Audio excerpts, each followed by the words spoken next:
देह का जन्म नहीं होता। जब आप आधे पिता के शरीर में थे और आधे माँ के शरीर में थे तो आपके शरीर में वो विशिष्ट संरचना नहीं थी, इसीलिए अहंकार नहीं था। ये कोई थियोलॉजी की बात नहीं है, ये विज्ञान की बात है और बिल्कुल सही बात है, क्योंकि अहंकार तब तक नहीं पैदा होगा जब तक शरीर एक आकार नहीं ले लेता। वो आकार लेने में कुछ समय लगता है। जब शरीर वो आकार लेने लगता है तो अहंकार पैदा होने लगता है। कोई जीवात्मा नहीं घुसती है कि अभी पेट में घुस गई है तो अब आप कहोगे कि वो अनुप्राणित हो गया। इसके पहले वो सिर्फ मांस था, अब वो चैतन्य हो गया, जीव हो गया। कुछ नहीं घुसता। शरीर ने एक आकार लिया, उस शरीर के आकार के कारण फिर आप कहते हो कि अब इसमें मैं भाव आ गया है, और अगर मैं भाव आ गया है तो वही जन्म है। क्योंकि जन्म उस दिन हुआ था। जन्म किसका होता है? तो अहंकार पैदा गर्भ में तीसरे चौथे महीने में होता है, और इसमें कोई दैवीय घटना नहीं घट रही है। बहुत वैज्ञानिक काम हो रहा है। इसमें जो भी काम हो रहा है बिल्कुल भौतिक है। उसमें किसी भी तरह की मिथ को, रहस्यवाद को, मान्यता को लाने की कोई जरूरत नहीं है। विज्ञान यहां तक तरक्की कर चुका है कि भीतर जो है भ्रूण, उस पर प्रयोग करके बता सकता है कि अच्छा अब ये कल तक तो बिल्कुल भी जीवित नहीं था, पर आज बिल्कुल जरा जरा अब ये जीवन के संकेत देने लगा है, और ये घटना गर्भ के तीसरे चौथे महीने में कभी घटनी शुरू हो जाती है। बात आ रही है समझ में? तो जन्म किसका हुआ? अहंकार का। तुम बस कुछ कोशिकाओं का एक पिंड हो, वो कोशिकाएं जिंदा हैं पर उनमें अभी अहंकार नहीं है। वो कोशिकाएं जिंदा हैं पर उनमें अहंकार नहीं है। जन्म देह का नहीं होता, अहंकार का होता है। क्या कह रहे हैं? वो जिसमें देखा जाता है सब कुछ विपश्चित, ना उसका जन्म है ना मृत्यु है। बताओ क्यों नहीं है? क्यों नहीं है? क्योंकि जन्म और मृत्यु ये दो शब्द मात्र अहंकार पर ही लागू होते हैं, देह पर भी नहीं। देह तो प्रकृति मात्र है। देह का भी जन्म नहीं होता। देह भी बस रूपांतरित होती है। जो माता पिता के शरीर में कोशिकाएं थीं वो मिल करके बच्चे का रूप ले गईं। तो देह जन्मी थोड़ी है। जन्म से तो मतलब है पहले नहीं था अब है। जन्म माने तो यही होता है ना, था नहीं अब है। अच्छा कैसे नहीं था? आप में से कौन है जो नहीं था? आप थे। आप यहां बैठने से पहले मां के गर्भ में बैठे हुए थे। मां के गर्भ में बैठने से पहले आप मां के अंडाशय में और पिता की कोशिका में बैठे हुए थे। उससे पहले उनके पिता की कोशिका और उनकी मां के गर्भ में बैठे हुए थे।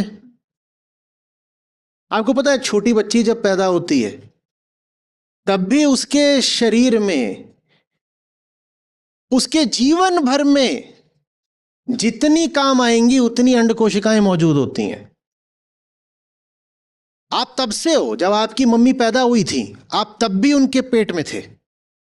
हैं? तभी तो कहते हैं मां महान है।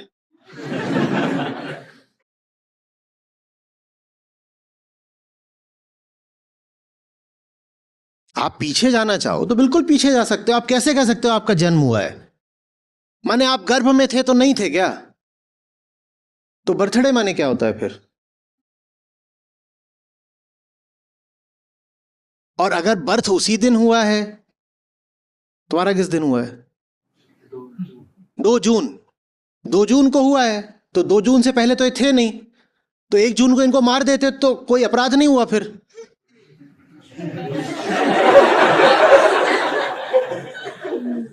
ये अगर 2 जून को जन्मे हैं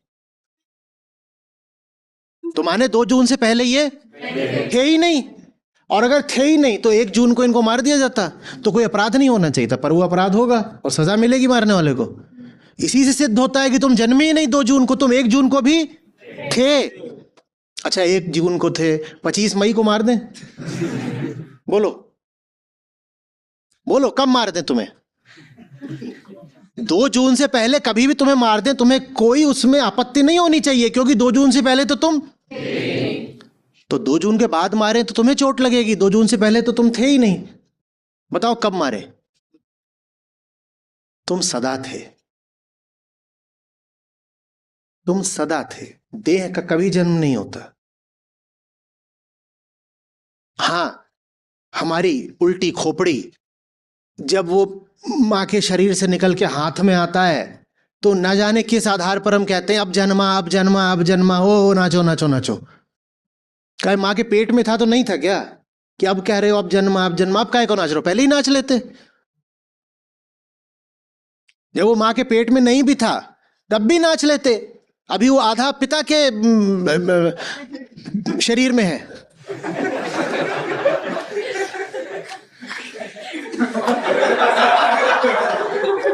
अजीब, एनाटॉमी नहीं आती मुझे क्या?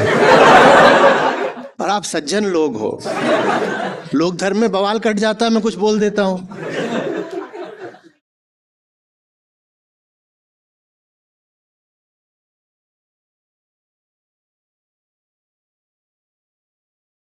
हाथ है कि नहीं?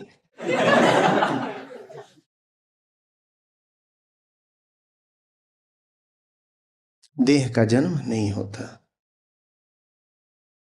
अहंकार का लेकिन जन्म होता है, और यह सिद्ध किया जा सकता है, क्योंकि अहंकार देह की एक विशिष्ट संरचना पर आश्रित होता है। जब आप आधे पिता के शरीर में थे और आधे मां के शरीर में थे, तो आपके शरीर में वो विशिष्ट संरचना नहीं थी, इसीलिए अहंकार नहीं था। इसलिए अहंकार नहीं था।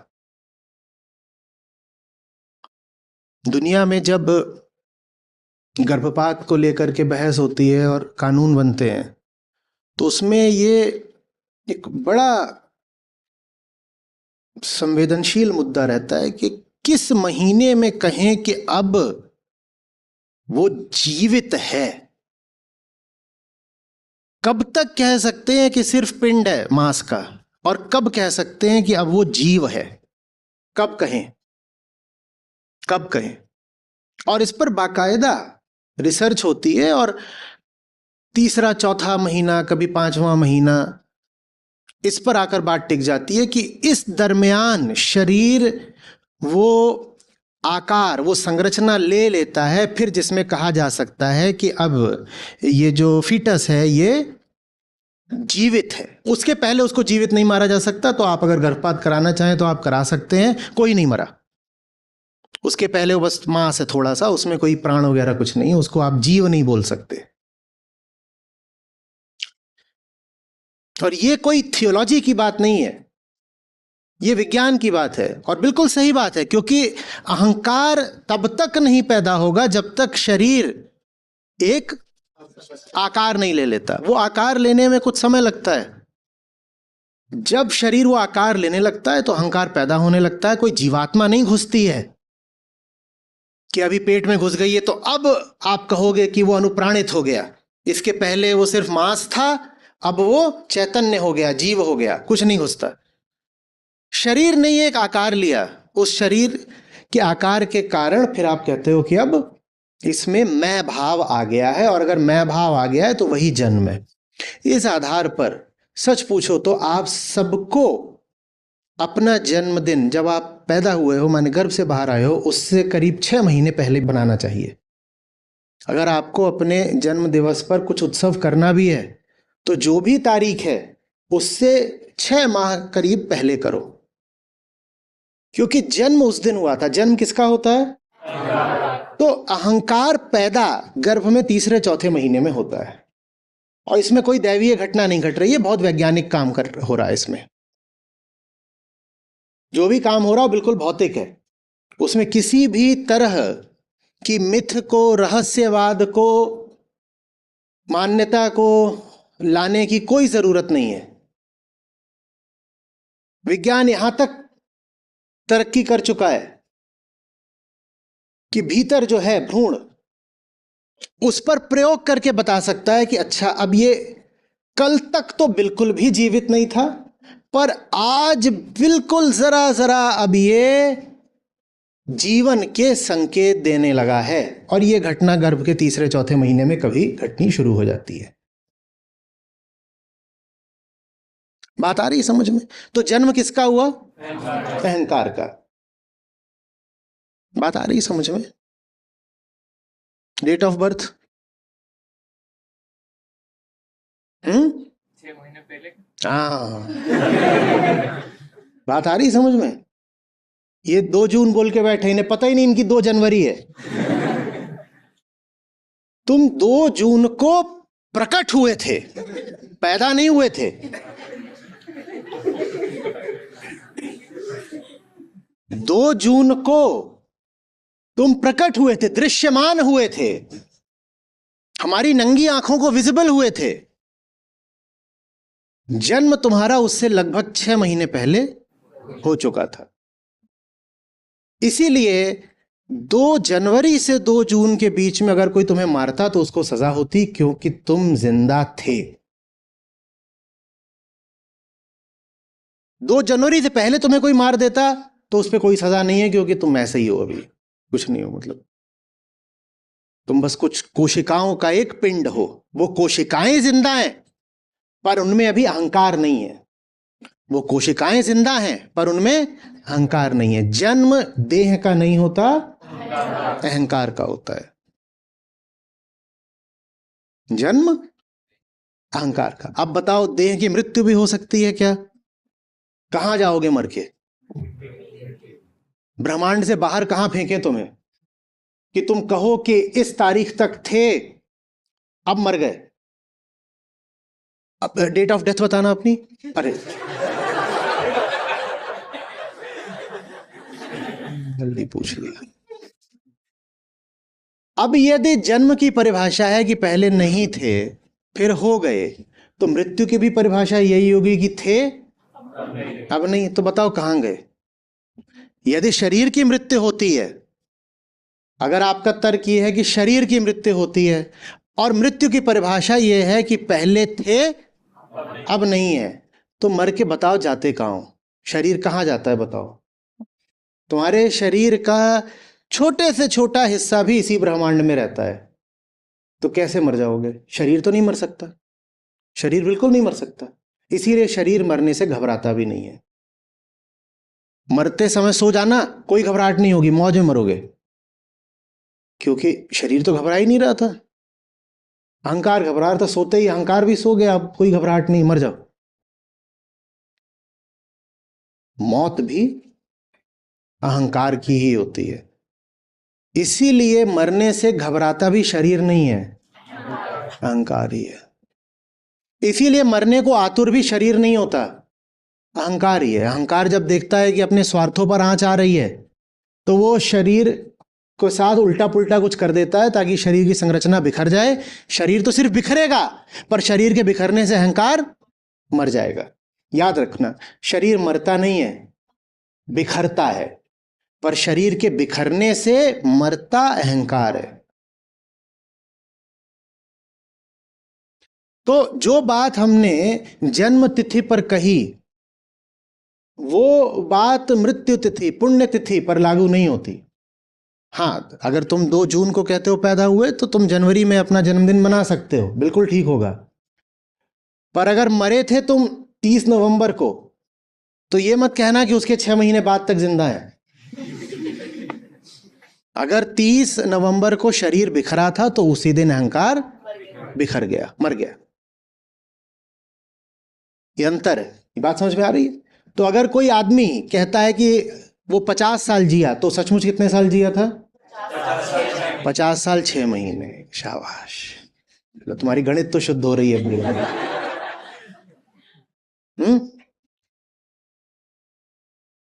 उम्र बताइए अपनी। 20 नहीं है, वही महिलाओं की आदत उम्र कम बताने की। कितनी है इनकी उम्र? 20 साल 6 महीने। बात आ रही है समझ में? अब कोई पकड़े कि कैसे आ गए गाड़ी चलाने, लाइसेंस, तुम्हारी तो अभी उम्र नहीं है बोलना। लोकधर्मी, द्वैतवादी, देहवादी, तुझे कुछ पता ही नहीं है कि हम जन्मे कब थे। ये सरकार अज्ञानी है। जब हम गोद में आ जाते हैं वो तारीख गिनती है, जब गोद में आए उससे हम 6 महीने पहले से जिंदा थे। तो तुम ये मत कहो कि अभी हम 17.5 के हैं, हम 18 के हो चुके हैं और हमें कानूनन सारे अधिकार। या तो तुम अपने जो कानूनी तुमने सीमाएं रखी हैं उनको 6 महीने बढ़ा दो, तब ठीक होगा। स्पष्ट हो रही है बात?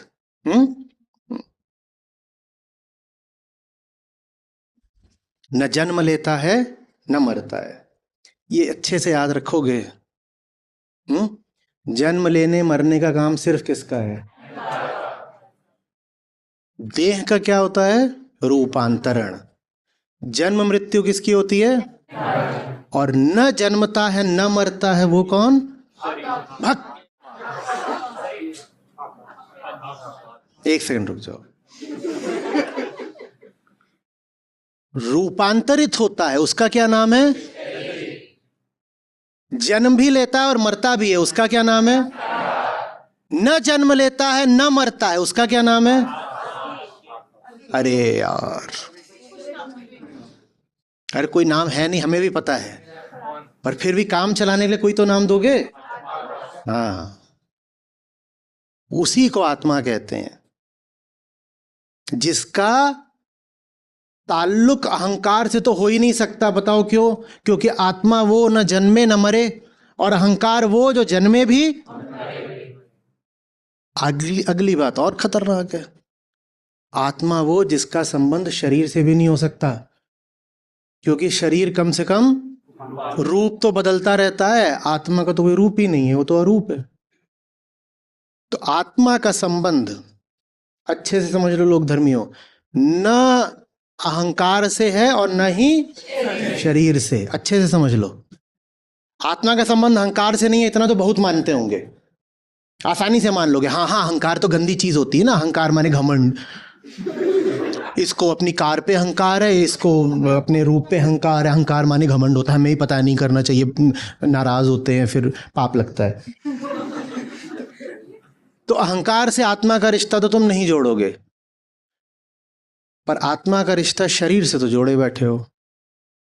और ये अहंकार की बड़ी चाल है, क्योंकि मैं कौन बोलता है? और अहंकार किसकी पैदाइश है? तो जब तुम बोल देते हो कि आत्मा शरीर में है, तो वास्तव में तुमने आत्मा को क्या बना दिया? देखा लोक धर्म ने क्या गुड़ गोबर कर रखा है, आत्मा को यहां बैठा दिया, और बल्ले बल्ले कौन कर रहा है? क्योंकि यहां होता तो है निश्चित रूप से कुछ, पर वो कौन है? आत्मा नहीं है, वो अहंकार है। और लोक धर्म ने उसी को बैठा दिया शरीर में कि शरीर मरेगा तो आत्मा निकलेगी। आत्मा का रिश्ता शरीर से भी नहीं है, ये गजब बात हो गई। तो फिर उसे आत्मा काय को बोलते हैं? मैं आत्मा माने तो उससे फिर जब उसका रिश्ता, मैं तो यही हूं, और आत्मा माने अगर मैं नहीं, आप कह रहे हो आत्मा का रिश्ता शरीर से नहीं है, अष्टावक्र गीता में बहुत बार आता है कि आत्मा का शरीर से कोई संबंध नहीं, और मैं ये हूं और आत्मा का शरीर से कोई संबंध नहीं, तो आत्मा को मैं ही, आत्मा ही क्यों बोलते हैं? उसे आत्मा माने तो मैं होता है, उसे मैं क्यों नाम दिया? उसे कोई और नाम दे देते ना, सत्य वगैरह बोल दो, ठीक है, सत्य तक चलेगा, उसे आत्म क्यों बोलते हैं? अब ये तो हो गया, फंस गए, विरोधाभास है, कॉन्ट्रडिक्शन है। पर जब भी विरोधाभास होता है तो दो जो आपकी मान्यताएं होती हैं जिनके मध्य विरोधाभास है, उन दोनों में से कोई एक तो गलत होगी, या हो सकता दोनों गलत हो। आप दो बातें लेके आए और वो दोनों बातें बेमेल हों, तो उनमें से एक बात तो गड़बड़, या फिर दोनों गड़बड़ हो सकती हैं। तो ये दो बातें साथ नहीं चल रही हैं, हम इनकी विवेचना करते हैं। कौन सी दो बातें? आत्मा माने मैं, और मैं तो जे हूं, तो ये तो गड़बड़ हो गई। फिर आप क्यों बोल रहे हो कि आत्मा शरीर में नहीं होती? आप बोल रहे हो आत्मा शरीर में नहीं होती, पर आत्मा माने मैं और मैं माने शरीर, तो ये तो फंस गई बात। बताओ इसमें कौन सी कड़ी नकली है? मैं माने शरीर, ये कड़ी नकली है। मैं माने शरीर, मैं माने अहंकार, मैं माने अहंकार। आप ही ये नहीं हो, हम ये नहीं है, ये प्रकृति है, ये तुम नहीं हो। तो मैं कौन हूं? तुम समझते हो तुम पूरी प्रकृति हो। सागर की बूंद को हक किसने दिया अपनी व्यक्तिगत सत्ता का दावा करने का? तुम ये नहीं हो, तुम ये बिल्कुल भी नहीं हो। तुम ये बने बैठे हो, इसीलिए फिर अहंकार मस्त रहता है। तुम सब कुछ हो, तुम सब कुछ हो, सब कुछ का हिस्सा नहीं हो तुम। तुम तुम अंश नहीं हो, तुम पूर्ण हो। क्या अंश है? हाँ अंश है, ये रहा अंश। पर क्या तुम अंश हो? ये जो द्वैतात्मक दर्शन है इस बात को बिल्कुल भूल जाता है। दर्शन की बड़ी भारी खोट है। वो कहते हैं कि तुम अंश हो। हाँ ये अंश है, ये है, ये अंश है, बिल्कुल अंश है। पर ये मैं थोड़ी हूं, तो मैं थोड़ी अंश हो गया। शरीर अंश है, शरीर प्रकृति का अंश हो। आप कह सकते हो कि शरीर प्रकृति का अंश है, हमने मान लिया। दुनिया भर की सारी मिट्टी नहीं शरीर में समा गई, यद्यपि शरीर मिट्टी है। पर हम ये तो नहीं कह सकते कि पूरे ब्रह्मांड की मिट्टी से एक शरीर बन गया कोई, तो अंश है। चलो ठीक है, शरीर अंश है पर मैं तो शरीर नहीं हूं ना, तो मैं अंश कहां से हो गया? शरीर अंश है पर मैं तो शरीर नहीं, तो मैं अंश कैसे हो गया? मैं कैसे हो गया? मैं शरीर कैसे हो सकता हूं? ये ब्रह्मांड है, इसकी इतनी पुरानी प्रक्रियाएं चल रही हैं, उनके चलते चलते चलते चलते चलते ये शरीर खड़ा हो गया है। ये शरीर यदि कुछ है भी, इस शरीर पर मैं का, स्वामित्व का, आइडेंटिटी का यदि कोई दावा कर भी सकता है तो बताओ कौन? ब्रह्मांड। मैं कहां से आ गया? मैं कहां से आ गया? ये ब्रह्मांड है। अभी हम इस पे ही चल रहे हैं, ठीक है, व्यवहारिक तल की बात है। अभी हम ब्रह्मांड को ले रहे हैं व्यवहार में। वह ब्रह्मांड है, उसकी अरबों साल पुरानी प्रक्रियाएं चल रही हैं। उन प्रक्रियाओं से ये सब इतने छोटे छोटे खड़े हो गए हैं। तो ये कौन है? ये ब्रह्मांड से अलग है क्या? तो अगर इनको अपना परिचय देना भी हो तो इन्हें क्या बोलना चाहिए? मैं ब्रह्मांड हूं। इन्हें अपने आप को ब्रह्मांड से पृथक मानने का अधिकार किसने दिया?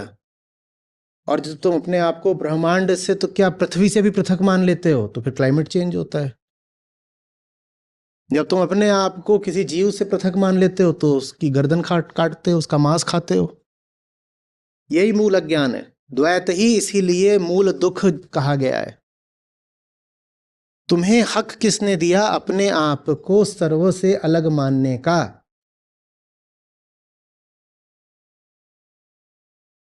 पर सबसे अलग मानो ना तो अहंकार जिए कैसे? अहंकार तो सीमा रेखाओं के मध्य ही जी सकता है, तो इसलिए वो विभाजन पैदा करता है। वो कहता है देखो, इस शरीर से बाहर जो कुछ है ना वो बेगाना है, वो पराया है। ये शरीर बाकी ब्रह्मांड से अलग है। और है क्या? है क्या?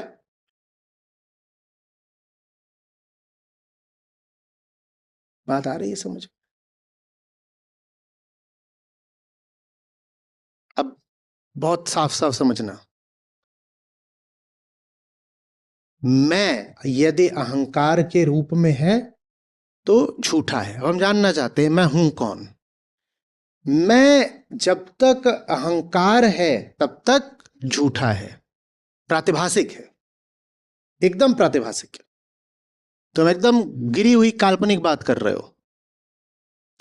मैं जब समष्टि पूर्ण प्रकृति ब्रह्मांड बन जाता है तो अब तुमने लगभग सत्य बात करी है, लगभग सत्य बात, पर इस बात में अभी थोड़ी अशुद्धि है। थोड़ी अशुद्धि यह है कि मैं कहने के लिए भी थोड़ा सा पृष्ठभूमि की जरूरत होती है। कोई तो दूसरा चाहिए, नहीं तो मैं शब्द ही एब्सर्ड हो जाएगा ना, निरर्थक हो जाएगा। हो जाएगा कि नहीं हो जाएगा? अगर कोई दूसरा नहीं है तो पहले की बात भी अजीब हो जाती है। अगर कोई दूसरा नहीं है तो पहले को पहला कहना भी अजीब हो जाता है कि नहीं? शादीशुदा कितने बैठे हैं? आप घर जाएं और आपकी पत्नी आपका परिचय ऐसे दे, ये मेरे पहले पति हैं, तो आपको कैसा लगेगा? जबकि हैं आप पहले ही हैं, पहले ही हैं, आप पहले ही हैं। पर आप घर जाएं और आपकी पत्नी या आप अपनी पत्नी का ऐसे दे मत दीजिएगा परिचय कि कोई आए बाहर वाला, ये मेरी पहली पत्नी है। पहला कहना भी सार्थक तभी होता है जब दूसरा हो या दूसरे की संभावना हो। तो मैं कहना भी सार्थक तभी होता है जब मैं के अलावा कोई दूसरा हो। बात आ रही है समझ में? तो इसीलिए जब आप कहते हो ना कि ये जो समूची प्रकृति है वही मैं हूं, थोड़ा सा उसमें अभी अशुद्धि रह जाती है। दूसरा घुस आया, मैं कहते ही दूसरा घुस आया, फिर पारमार्थिक तल पर वो अशुद्धि भी दूर होती है। वहां आप क्या बोलते हो? कैसे बोले? बोलने वाला ही नहीं है, तो वहां मैं भी नहीं बोल सकते। आत्मा वो मैं है जिसको बोलने वाला ही मिट गया।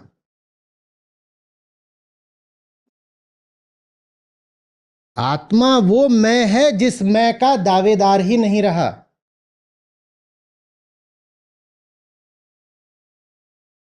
बात आ रही है समझ में? लेकिन उतनी दूर नहीं भी जा पा रहे, और कोई नहीं जा सकता, क्योंकि हम बार बार कहते हैं कि पूरी तरह मिटना तो कोई ना कोई नैनो पार्टिकल तो बचा रह ही जाएगा, और बचे ही नहीं रह जाएगा। एक पार्टिकल बचा है तो कोई भरोसा नहीं रातों रात वो इतना बड़ा पेड़ बन जाए। तो हम काहे को बोले आत्मा वगैरह? छोटे मुंह बड़ी बात, बिना बात का शंखनाद। मैं क्या? हाँ मैं आत्मा हूं। एक चप्पल मारी किसी ने, नाराज हो गए। आत्मा नाराज होके घूम रही है।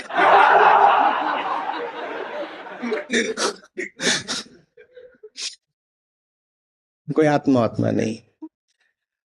ईमानदारी से इतने ही कह दो, प्रकृति हूं, ठीक है, बस। बच्ची हूं छोटी सी, मम्मी की गोद में खेल रही हूं। दाएं जाऊं कि बाएं जाऊं?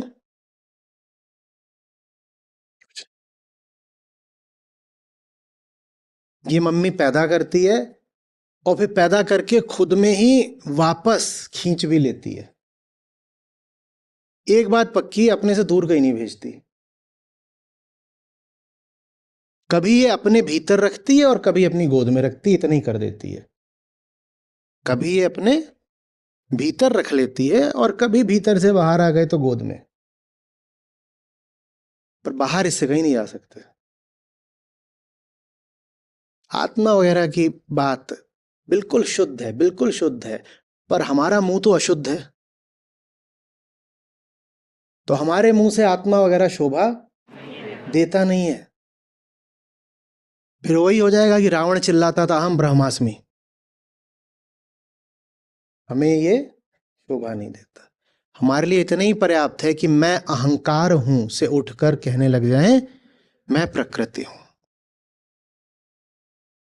गुणातीत नहीं निकल जाओगे उतने से, पर सब गुण सुंदर हो जाएंगे। करुणा आ जाएगी, प्रेम आ जाएगा, अहिंसा आ जाएगी। जिस जिस बात से जीवन में रस होता है, मधुरता होती है, वो सब आ जाएगा जैसे ही तुम अपने आप को अहंकार की जगह प्रकृति देखने लगोगे। सब आ जाएगा।